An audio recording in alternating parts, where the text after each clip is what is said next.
मम सह कुटुंबानां क्षेम स्थैर्य धैर्य वीर्य विजय अभयार्थ सिद्ध्यर्थम मम इह जन्मनि पूर्वजन्मनि जन्म अंतरेषु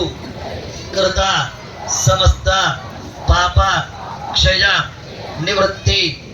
अर्थम मम सहकुटुंबस्य सिद्धि अर्थम रमा समेत वीरवेंकट सत्य